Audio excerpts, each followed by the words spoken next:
Good morning to all of you. Today we are going to start class 10th mathematics chapter number 5 exercise 5.3. In this exercise we will discuss about question number 15. The question is, if the sum of the first n term of an AP is 4n square minus 4n minus n square, what is the first term or S1, what is the sum of first two terms, what is the second term, similarly find the third term, tenth term and nth term. Student, अगर आप इसको examination point of view से इस question को देखा जाए तो ये काफ़ी इंपॉर्टेंट है बोर्ड एग्जाम के लिए.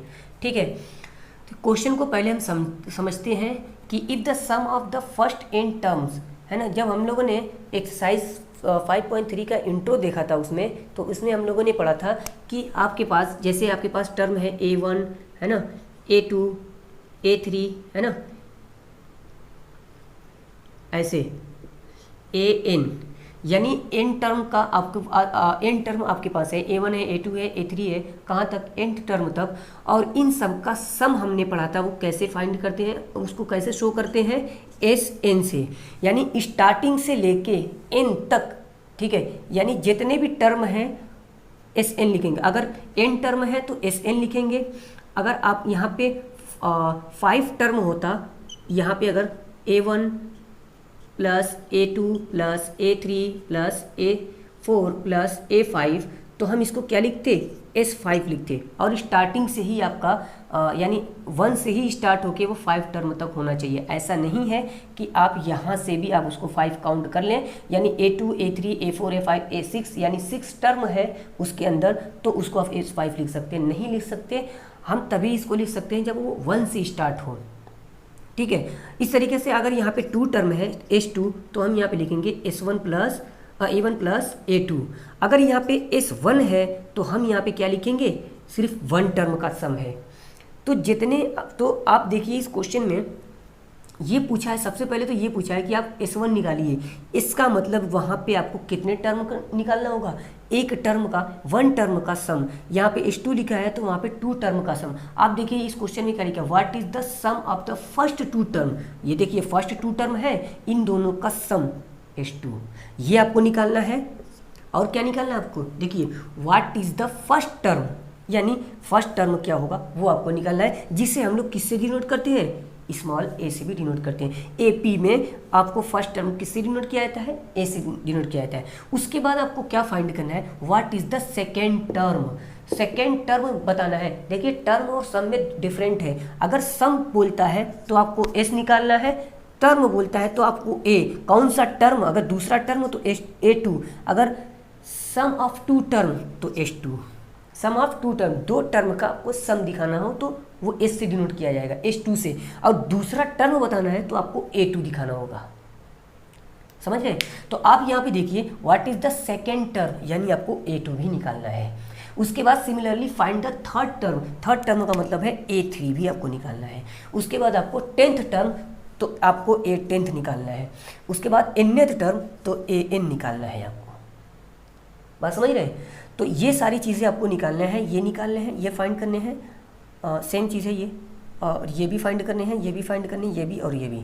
इतने आपको फॉर्मूले, यानी 5, 1 2 3 4 5 6 आपको पोर्शन आपको फाइंड करने हैं इस क्वेश्चन में. तो देखते हैं बारी बारी से हम लोग कैसे इसको सॉल्व करते हैं. ठीक है, तो आपको ये क्लियर हो गया होगा कि यहाँ पे आपको ये क्या चीज़ गिवन है, यानी ये Sn गिवन है. Sn इज इक्वल टू दिया है कि 4n माइनस n स्क्वायर. ठीक है, अब आप खुद सोचिए यहाँ पे आपको क्या चाहिए. सबसे पहले आप क्या चाहिए, यहाँ पे जो यहाँ पे बेस में है 1 चाहिए, तो आप n इज इक्वल टू इसमें क्या रख सकते हैं, 1 रख सकते हैं. आप इसको इक्वेशन नंबर फर्स्ट बना लीजिए. तो आप इसमें क्या n इज इक्वल टू 1 रखिए. Put n is equal to 1 in equation first. n is equal to 1 क्यों हम रख रहे हैं, क्योंकि हमें S1 फाइंड करना है. ठीक है, यहाँ पे देखिए sum of the first term, what is the sum of the first 2 term. First 2 term का सम दिखाना होगा तो हम n इज इक्वल टू क्या रखेंगे, 2 रख देंगे. तो यहाँ से हम लिखेंगे कि S1 is equal to, n is equal to 1 रख रहे हैं, तो 4 मल्टीप्लाई बाई 1 माइनस 1 का स्क्वायर, ठीक है। तो S1 इज इक्वल टू, देखिए 4 1 से 4 और ये 1, तो 4 में से 1 यानी आपको 3 मिल गया है, ठीक है।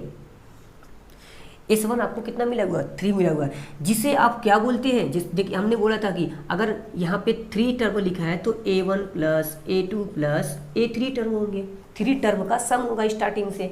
यहाँ पे अगर 1 लिखा है तो कितना टर्म होगा, A1 होगा, जिसको हम क्या बोल सकते हैं, A1 भी बोल सकते हैं इसी को, और इसी को आप स्मॉल a भी बोल सकते हैं। स्मॉल a मतलब फर्स्ट टर्म ऑफ AP का फर्स्ट टर्म भी आप इसको बोल सकते हैं, ठीक है।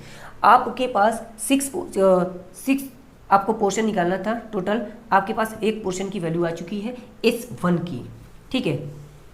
अब हम लोग क्या रखेंगे, देखिए अब हमें निकालना है sum of the first two terms, first two term का सम निकालना है। तो इसी इक्वेशन में Sn की जगह हम क्या रख देंगे, n की जगह पे हम 2 रखेंगे, क्योंकि हमें सेकेंड टर्म का सम चाहिए। तो put n is equal to 2 in equation first. क्यों हम n is equal to 2 put कर रहे हैं इस इक्वेशन में, क्योंकि हमें S2 चाहिए। S2 क्यों चाहिए, क्योंकि आपके क्वेश्चन में पूछा है कि what is the sum of the first 2 terms. तो यहाँ पे S2 इज इक्वल टू, यानी n की जगह पे आप इसी इक्वेशन में देखिए फर्स्ट में 4 मल्टीप्लाई बाई n की जगह पे आप 2 रखेंगे और माइनस n की जगह पे 2 का स्क्वायर, ठीक है। तो S2 इज इक्वल टू 4 2 से 8 माइनस 4, तो S2 की वैल्यू आपके पास कितनी आ चुकी है, 4 आ चुकी है, ठीक है। S2 की वैल्यू 4 आ चुकी है। अब आप बहुत ध्यान से देखिए S1 और ये S2 है, क्या मैं इसको A2 लिख सकता हूँ, A2 नहीं लिख सकता। हम S2 को हम क्या, मैं S2 को A2 लिख सकता हूँ, जैसे हमने S1 को A1 लिखा, तो S2 को A2 लिख सकता हूँ, नहीं लिख सकता। S2 का मतलब होता है कि स्टार्टिंग से 2 टर्म का सम, ये हम लिख सकते हैं।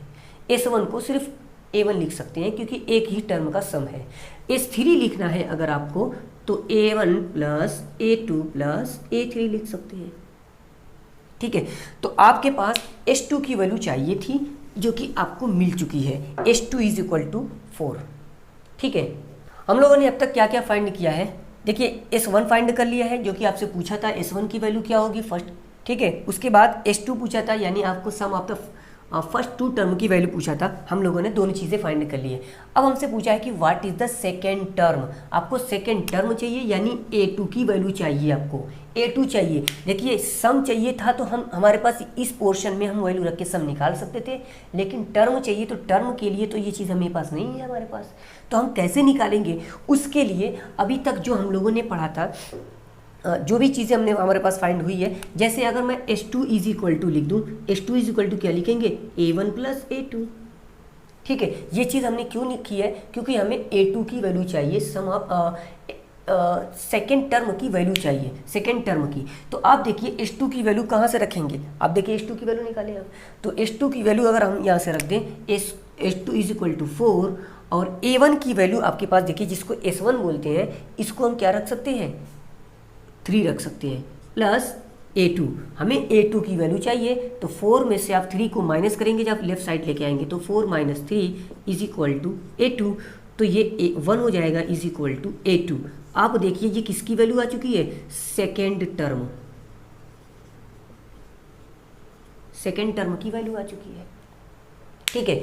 अब आप खुद सोचिए, AP में अगर फर्स्ट टर्म और सेकेंड टर्म आ गया, तो आप AP का कोई सा भी टर्म निकाल सकते हैं, ठीक है। ये हमने पहले भी बताया था आपको। तो आप देखिए A2 यानी सेकेंड टर्म आ गया, A1 यानी फर्स्ट टर्म भी आ गया, ठीक है। तो आप वहाँ से D की वैल्यू निकाल सकते हैं। D की वैल्यू कैसे निकाला जाता है, D is equal to second term minus first term, ठीक है।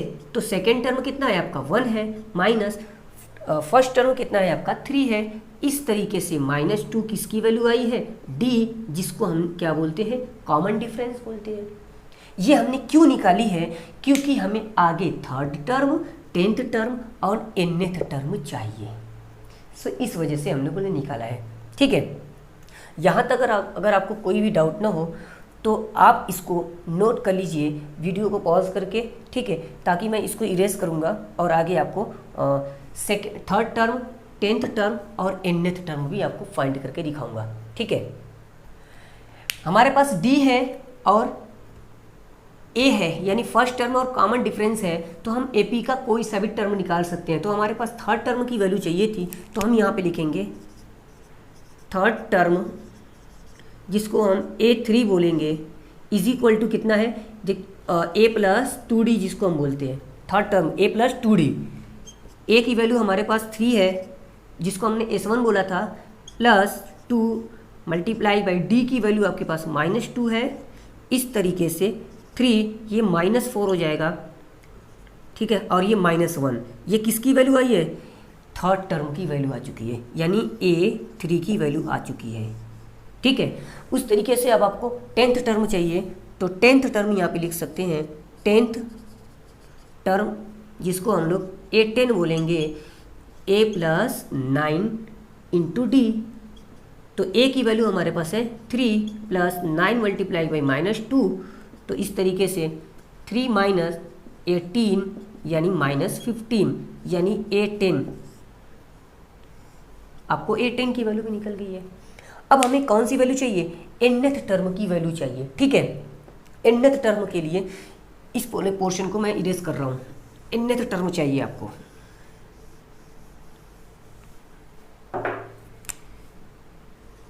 nth टर्म जिसको हम लोग क्या बोलेंगे, a plus n minus 1 into D.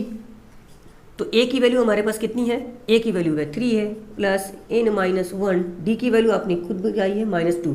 तो इस तरीके से 3 और इसका मल्टीप्लिकेशन कीजिए, देखिए प्लस, तो -2n माइनस माइनस प्लस 2 1 2, ठीक है।